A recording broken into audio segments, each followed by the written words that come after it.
Bonjour à tous et bienvenue à la section 4.3 où est-ce qu'on va parler du centre de masse. Alors, on veut définir ce qu'est le centre de masse et ensuite, sans le calculer, on veut pouvoir savoir à quel endroit on situe un centre de masse sur un objet. Donc, tout d'abord, c'est quoi un centre de masse? Eh bien, c'est un point imaginaire. Donc, c'est rien de tangible, techniquement, mais c'est un point imaginaire où est-ce qu'on pourrait remplacer toute la masse d'un objet à ce point-là. Et si je lance un objet, par exemple, dans les airs, eh bien, le centre de masse va suivre la trajectoire qu'aurait une trajectoire si, disons, je lançais une balle. OK? Donc, je répète, là, si je prends, par exemple, ce triangle-là, qui possède de la masse un peu partout, et que je décide de lancer ce triangle-là, ça se peut que le triangle tourne, ça se peut qu'il se déplace de façon un peu particulière, mais pourtant, le centre de masse, lui, va suivre la trajectoire parabolique là, des chutes libres en deux dimensions, comme on les connaît. Donc, il faut savoir, finalement, à quel endroit se positionne un centre de masse par rapport à la forme de l'objet, par rapport aussi à la masse de l'objet, de telle sorte que on peut suivre le déplacement de l'objet grâce à son centre de masse. Okay? Parce que suivre chacun des points composant un objet, ça c'est excessivement compliqué. Lorsqu'un corps subit un mouvement, c'est le centre de masse qui suit la trajectoire que suivrait une particule ponctuelle, comme je viens de vous expliquer. Donc ça, c'est l'exemple que j'ai donné. Par exemple, dans une chute libre en deux dimensions, c'est le centre de masse qui va suivre la trajectoire parabolique. Voici le petit exemple. J'ai lancé le triangle dans les airs, donc vous pouvez bien voir que le centre de masse, qui est situé ici, c'est lui qui fait une trajectoire parabolique. Tandis que si je regarde, par exemple, le coin inférieur droit du triangle, mais vous voyez que lors de sa chute libre, il fait un petit mouvement un peu particulier. Ça peut ressembler à une parabole, mais c'est pas tout à fait une parabole parce que le triangle est en train de tourner sur lui-même en même temps. Donc, de suivre chacun des points d'un objet pendant un mouvement, c'est excessivement compliqué. Donc, ce qu'on fait, c'est qu'on remplace l'objet en entier par un seul point de masse concentré à ce point-là, qu'on appelle donc le centre de masse, et on suppose comme ça qu'on peut suivre le centre de masse et qui représente assez bien là, le mouvement total de l'objet. Bon. Autre chose très importante qu'on faisait instinctivement au chapitre 2 sans vraiment savoir pourquoi, mais à chaque fois qu'un objet subit une force gravitationnelle, cette force gravitationnelle-là est appliquée au centre de masse de l'objet. Donc, c'est pour ça que dès le chapitre 2, quand on dessinait par exemple un bloc, eh bien, la force gravitationnelle qui agit sur le bloc, je la dessinais au centre du bloc, parce que c'est au centre du bloc que se situe le centre de masse. Okay? Et comme on a vu à la section 4.2, c'est important l'endroit où la force est appliquée sur un objet, à cause des moments de force. Donc, à chaque fois qu'on va avoir un objet, il faudra toujours se rappeler, OK, la force gravitationnelle s'applique sur le centre de masse de l'objet parce que cela aura un impact sur le moment de force fait par cette force-là. Donc, voici un premier exemple. Là. Disons que j'ai un système de particules. Donc, vous voyez ici, j'ai deux particules qui sont reliées par un bâton, disons, sans masse entre les deux. Bon.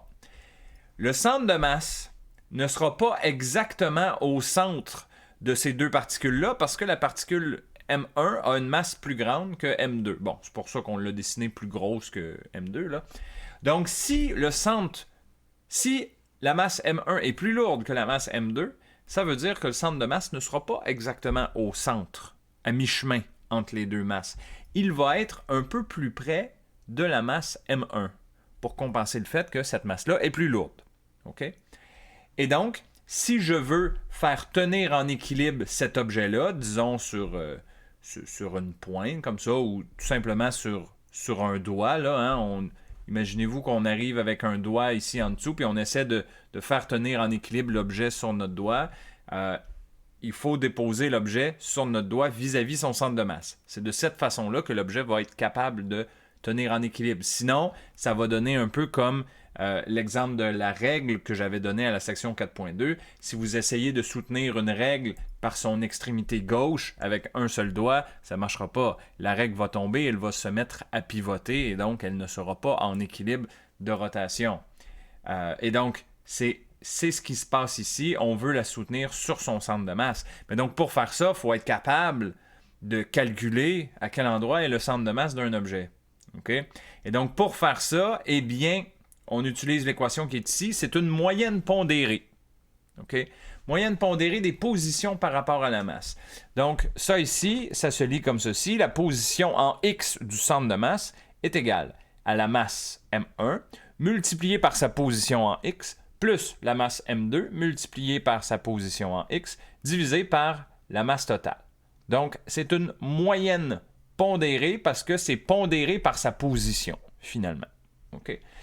Bon, là, pour la section 4.3 qu'on est en train de regarder ensemble en ce moment, si vous regardez dans la liste d'exercices, il n'y a pas d'exercice à faire dans le livre. Je n'en ai pas demandé. Ce que je veux, c'est que vous soyez capable de comprendre le concept du centre de masse. Okay? Je veux que vous soyez capable de comprendre ce que ça représente, puis pourquoi c'est important dans un problème. C'est essentiellement parce que les forces gravitationnelles s'appliquent au centre de masse. C'est ça qui fait que c'est important. Ça va avoir un impact sur les moments de force. Bon. Donc, on ne vous demandera pas d'en calculer. Donc, si on ne vous demandera pas d'en calculer, ça sert un peu à rien d'aller faire les exercices où est-ce qu'on vous demande d'en calculer. Okay? Puis là, je vous ai donné une équation ici. Bon, je vous la donne parce que certaines personnes pourraient être curieux et ils veulent savoir comment ça fonctionne, mais encore une fois, je ne vous demanderai pas de l'appliquer, cette équation-là. Okay? Ça, c'est l'équation en X. Mais de façon plus générale, on pourrait donc la simplifier comme ceci. Donc, c'est la somme des masses fois les positions en X divisée par la somme des masses. Okay? C'est la moyenne pondérée. Ça, c'est en X. Donc, la même chose va exister en Y. La même chose existe en Z. Donc, de façon générale, sous forme vectorielle, on va dire la position R du centre de masse. C'est la somme des masses fois les R divisé par la somme des masses. Voilà. OK? Donc, je ne veux pas m'éterniser sur les équations parce que, encore une fois, ce n'est pas ce qui est important. Par contre, on va faire des exemples sans regarder les chiffres. OK? Je les ai mis les chiffres juste parce que, si vous voulez plus d'évidence, c'est là. Mais moi, pour le cours d'aujourd'hui, je ne vais même pas les regarder. OK? Je vais juste regarder l'exemple juste visuellement, puis on va essayer de comprendre comment ça se fait que le centre de masse est à cette position-là. Okay? Donc ici, par exemple, on a 3 masses. Okay? Masse M1, M2, M3. Bon, évidemment, on peut voir leur position sur le plan cartésien. Okay? Et souvenez-vous que un objet, plus il est massif, ben plus il va rapprocher le centre de masse de lui. Okay? Donc, quand je regarde ça, vous voyez que la masse jaune, c'est la plus grande, donc elle va attirer le centre de masse vers elle. La deuxième masse la plus grande, c'est la masse en vert. La troisième, c'est la masse en rose. Donc, vous voyez que si vous comparez la distance de chacune des 3 masses à son centre de masse, ben, c'est la masse la plus lourde qui est la plus proche du centre de masse. Donc, le centre de masse de cette combinaison de 3 objets-là serait situé quelque part ici. OK? À quelle position exactement? Bon, le calcul est fait là, mais je ne veux même pas le regarder parce que c'est pas important.